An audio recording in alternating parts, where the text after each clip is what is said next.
नमस्कार मित्रों, दीनदयाल की चौपाल में आपका स्वागत है। और आज वार जो है बुधवार और तारीख है 12 अप्रैल 2023 और बुधवार को अपने शुरू किया है हिंदी बाल कहानी का वाचन।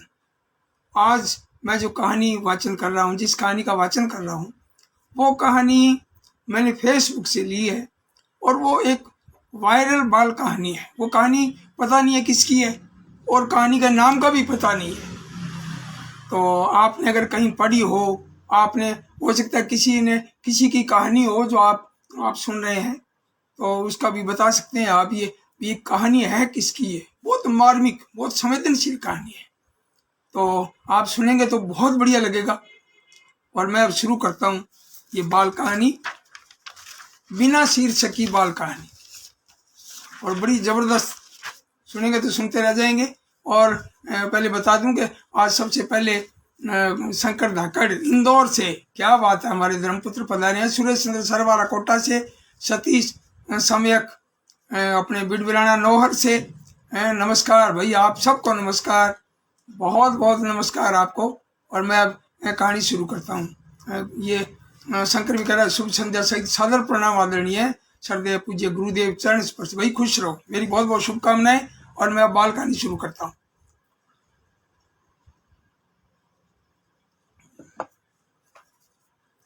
एक प्राथमिक स्कूल में अंजलि नाम की एक शिक्षिका थी। वह कक्षा 5 की क्लास टीचर भी।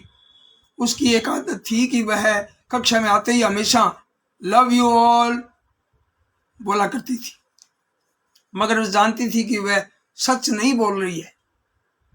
वह कक्षा के सभी बच्चों से एक जैसा प्यार नहीं करती थी। कक्षा में एक ऐसा बच्चा भी था जो उसे फटी आंख नहीं सुहाता था। उसका नाम था राजू। राजू मैली कुचली स्थिति में स्कूल आ जाया करता है। उसके बाल खराब होते, जूतों के बंद खुले, शर्ट के कॉलर पर मैल के निशान। पढ़ाई के दौरान भी उसका ध्यान कहीं और ही होता था। मैडम के डांटने पर वह चौंक कर उन्हें देखता, मगर उसकी खाली खाली नजरों से साफ पता लगता रहता कि राजू शारीरिक रूप से कक्षा में उपस्थित होने के बावजूद भी मानसिक रूप से गायब है, यानी प्रेजेंट बॉडी अपसेट माइंड। धीरे धीरे मैडम को राजू से नफरत होने लगी।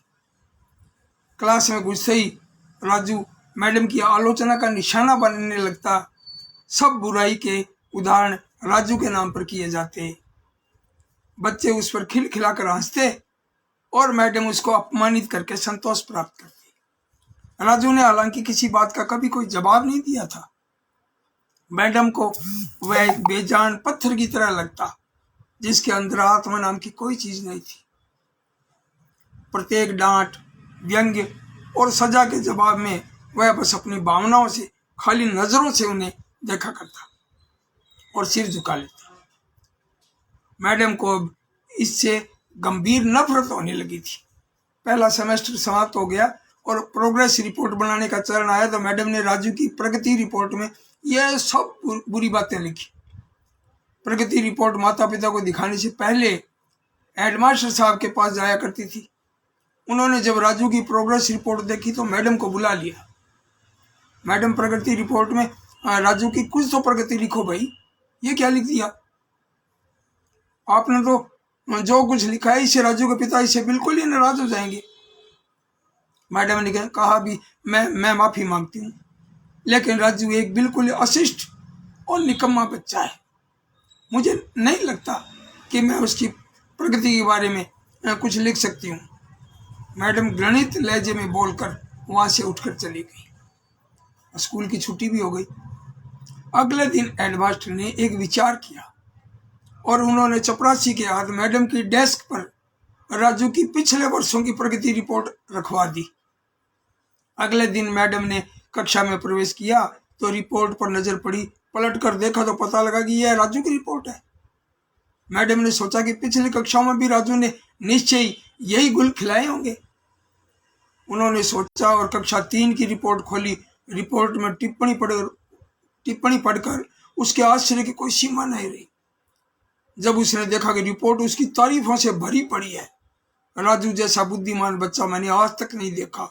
बेहद संवेदनशील बच्चा है और अपने मित्रों और शिक्षक से बेहद लगाव रखता है। यानी रिपोर्ट में यह लिखा था। अंतिम सेमेस्टर में भी राजू ने प्रथम स्थान प्राप्त कर लिया। मैडम ने अनिश्चित स्थिति में कक्षा 4 की रिपोर्ट खोली। राजू ने अपनी मां की बीमारी का बेहद प्रभाव लिया। उसका ध्यान पढ़ाई से हट रहा है। राजू की मां को अंतिम चरण का कैंसर हुआ है। घर पर उसका और कोई ध्यान रखने वाला नहीं है, जिसका गहरा प्रभाव उसकी पढ़ाई पर पड़ा है। यह लिखा था प्रोग्रेस रिपोर्ट में चौथी में। नीचे हेडमास्टर ने लिखा था कि राजू की मां मर चुकी है और इसके साथ ही राजू के जीवन की चमक और रौनक भी। उसे बचाना होगा, इससे पहले कि बहुत देर हो जाए। यह पढ़कर मैडम के दिमाग पर भयानक बोझ हावी हो गया। कांपते हाथों से उन्होंने प्रगति रिपोर्ट बंद की। मैडम की आंखों से अब आंसू बह रहे थे। मैडम ने साड़ी से अपने आंसू पोंछे।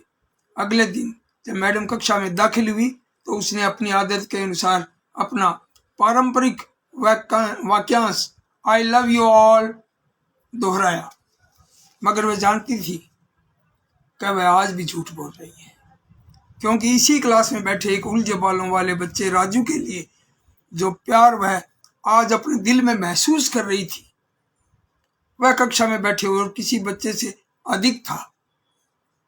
पढ़ाई के दौरान उसने रोजाना दिनचर्या की तरह एक सवाल राजू पर दागा और हमेशा की तरह राजू ने सिर झुका लिया। जब कुछ देर तक मैडम से कोई डांट फटकार और सहपाठी सहयोगियों से हंसी की आवाजें उसके कानों में न पड़ी तो उसने अचंभे में सिर उठाकर मैडम की ओर देखा। अप्रत्याशित उनके माथे पर आज बल नहीं थे। मैडम मुस्कुरा रही थी। मैडम ने राजू को अपने पास बुलाया और उसे सवाल का जवाब बताकर जबरन दोहराने के लिए कहा। राजू 3-4 बार के आग्रह के बाद अंततः बोल ही पड़ा। इसके जवाब देते ही मैडम ने न सिर्फ खुद खुशानंदाज होकर तालियां बजाई बल्कि सभी बच्चों से भी बजवाई।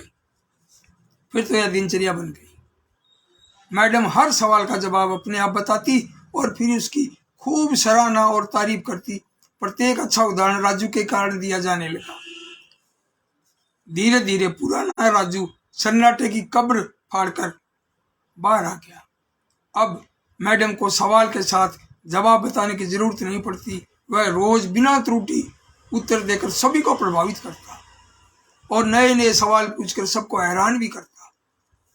उसके बाल अब कुछ हद तक सुधरे हुए होते, कपड़े भी काफी हद तक साफ होते, जिन्हें शायद वह खुद धोने लगा था। देखते देखते साल समाप्त हो गया और राजू ने दूसरा स्थान हासिल कर कक्षा में 5वीं कक्षा पास कर ली। यानी अब वह दूसरी जगह जो है स्कूल में दाखिले के तैयार था, क्योंकि वह स्कूल ही 5वीं तक था और दूसरे स्कूल में जाने के लिए तैयार हो गया। कक्षा 5वीं की विदाई समारोह में सभी बच्चों ने मैडम के लिए सुंदर सुंदर उपहार लेकर आए तो मैडम की टेबल पर ढेर लग गया। इन खूबसूरती से पैक हुए उपहारों में एक पुराने अखबार में बदतर सलीके से पैक किया हुआ एक उपहार भी पड़ा था। बच्चे उसे देखकर हंस रहे थे। किसी को जानने में देर न लगी कि यह उपहार राजू लाया होगा। मैडम ने उपहार के इस छोटे से पहाड़ में से लपक कर राजू वाले उपहार को निकाला।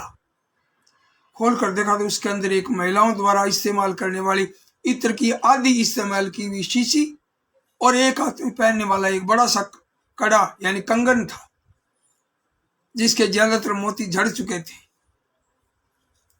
मैडम ने चुपचाप इस इत्र को खुद पर छिड़का और हाथ में कंगन पहन लिया। बच्चे यह दृश्य देखकर हैरान रह गए, खुद राजू भी। आखिर राजू से रहा नहीं गया और मैडम के पास आकर खड़ा हो गया। कुछ देर बाद उसने अटक अटक कर मैडम को बोला, आज आप में से मेरी मां जैसी खुशबू आ रही है। इतना सुनकर मैडम की आंखों में आंसू आ गए और मैडम ने राजू को अपने गले से लगा लिया। राजू अब दूसरे स्कूल में जाने वाला था। राजू ने दूसरी जगह स्कूल में दाखिला ले लिया। समय बीतने लगा। दिन, सप्ताह, महीने और साल में बदलते गए। समय जाते कहाँ देर लगती है। मगर हर साल के अंत में मैडम को राजू से एक पत्र नियमित रूप से प्राप्त होता, जिसमें लिखा होता कि इस साल कई नए टीचर से मिला, मगर आप जैसी मैडम कोई नहीं। फिर राजू की पढ़ाई समाप्त हो गई और पत्रों का सिलसिला भी। कई साल आगे गुजरे और मैडम रिटायर हो गई। एक दिन मैडम के घर अपनी मेल में राजू का पत्र मिला, जिसमें लिखा था, इस महीने के अंत में मेरी शादी है और आपके बिना शादी की बात मैं सोच भी नहीं सकता। एक और बात, मैं जीवन में बहुत सारे लोगों से मिला, लेकिन आप जैसा कोई नहीं। आपका डॉक्टर राजू। पत्र के साथ ही विमान का आने जाने का टिकट भी लिफाफे में था। मैडम खुद को हरगिज रोक न सकी। उसने अपने पति से अनुमति ली और वह राजू के शहर के लिए रवाना हो गई। शादी के दिन जब वह शादी की जगह पहुंची तो थोड़ी लेट हो चुकी थी। उन्हें लगा समारोह समाप्त हो चुका होगा, मगर यह देखकर उनके आश्चर्य की सीमा न रही कि शहर के बड़े डॉक्टर, बिजनेसमैन और यहाँ तक कि वहां पर शादी कराने वाले पंडित जी भी थक गए थे कि आखिर कौन आना बाकी है। मगर राजू समारोह में शादी के मंडप के बजाय गेट की तरफ टकटकी लगाए उनके आने का इंतजार कर रहा था। फिर सबने देखा कि जैसी एक बूढ़ी औरत ने गेट से प्रवेश किया, राजू उनकी ओर लपका और उनका वह हाथ पकड़ा जिसमें उन्होंने अब तक वह कड़ा पहना हुआ था।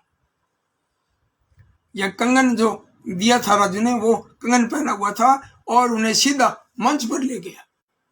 राजू ने माइक हाथ में पकड़कर कुछ यूं बोला, दोस्तों, आप सभी हमेशा मुझसे मेरी माँ के बारे में पूछा करते थे और मैं आप सबसे वादा किया करता था कि जल्दी ही आप सबको मैं मेरी माँ से मिलवाऊंगा। ध्यान से देखो, यह मेरी प्यारी सी माँ, दुनिया की सबसे अच्छी, यह मेरी माँ, यह मेरी माँ है। सब लोग देखते रह गए। तो दोस्तों, ये जो सुंदर कहानी है, इसमें सिर्फ शिष्य और शिक्षक का ही रिश्ता नहीं है। हम भी अपने आसपास देखें, इस तरह के बहुत से राजू प्यार से वंचित है, जिन्हें प्यार की जरूरत है, ऐसे बच्चों को। और प्यार से कितने मन का रोम रोम खिल जाता है बच्चों का, और बच्चे कितने आगे बढ़ते हैं। हम बच्चों के जीवन की दिशा बदल सकते हैं। शिक्षक बहुत बड़ी चीज है। महामहिम राष्ट्रपति जी डॉक्टर APJ अब्दुल कलाम साहब ने भी कहा था, जब उनसे पूछा गया कि आप राष्ट्रपति पद की सेवानिवृत्ति के बाद जो है आप क्या काम करेंगे, तो कलाम साहब ने कहा था, भी मैं शिक्षक बनूंगा, शिक्षक वाला काम करूंगा। तो शिक्षक बहुत बड़ी चीज है ना। गुरु गोविंद दो खड़े काके लागू पाए, बलिहारी गुरु आपके गोविंद दियो बताए। तो गुरु बहुत बड़ी चीज है। तो ये कहानी मुझे इतनी बढ़िया लगी, मैंने कहा मैं इस कहानी का वाचन करूंगा। इसमें लेखक का नाम भी नहीं है और कहानी का शीर्षक भी नहीं है। ये कहानी वायरल हुई और मैंने सेव की और मैं आपको सुनाई। कई जगह देखा मैंने इस कहानी को और आपको भी अच्छी लगी होगी, है ना। तो आपके कमेंट्स जो है वो बहुत प्रभावित करते हैं। बहुत बढ़िया। मैं कुछ नाम बोल दूं, रमेश स्वामी, रमेश डॉक्टर घनश्याम नाथ जी का था सुजानगढ़ से, और रमेश स्वामी जी का भी पता नहीं लग रहा अभी कहाँ से है, क्योंकि इसमें शहर का नाम आता नहीं है। प्रेमलता जी बता रही हैं, आपका बहुत बहुत स्वागत।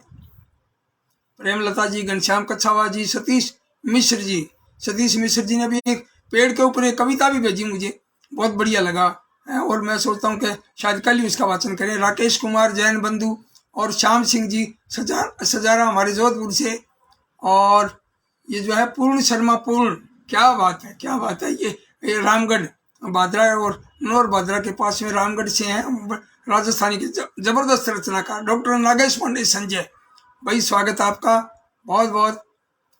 इतने बड़े दिग्गज लोग जो है इसमें आ रहे हैं। गीता अरोड़ा, सतीश मिश्र जी कह रहे हैं बहुत प्यारी कहानी, और आनंद विश्वास जी दिल्ली से पधारे हैं, आपका बहुत बहुत स्वागत भाई। पूर्ण शर्मा पूर्ण जी, आपको भी प्रणाम। शिवानी जी पुरोहित जोधपुर से, आप जोधपुर में मिले थे और लो हो गई चुप, है ना। आपकी कविता की किताब मुझे मिली आपके कर कमलों से और मैंने उसका वाचन भी किया है ना। तो शिवानी पुरोहित जी की बड़ी संवेदनशील कविताएं। उमा मित्तल जी भी पधारे हैं, हमारे चारवी गुप्ता की मम्मी जी, और तहसीलदार साहिबा पधारी हैं। बहुत बहुत स्वागत है आपका। और प्रेम लता जी भी हैं और सतीश मिश्र जी भी। भैया अब फिर भी इतना पढ़ने के बाद में भी कहीं नाम रह जाते हैं तो क्षमा करें। बाद में इसकी अपने चैनल जो है दीनदयाल की चौपाल, उसमें भी आप इसको बाद में सुन सकते हैं जो वंचित रह गए हैं। मेरी बहुत बहुत शुभकामनाएं, आप पधारे। और प्रभा पारिक जी भी पधारी हैं, कह रहे हैं कि बहुत प्यारी कहानी, अच्छी लगी। भाई बहुत बहुत स्वागत है आपका, धन्यवाद। और अब मिलते हैं कल गुरुवार को हिंदी बाल कविताओं के साथ। तब तक के लिए इजाजत, नमस्कार।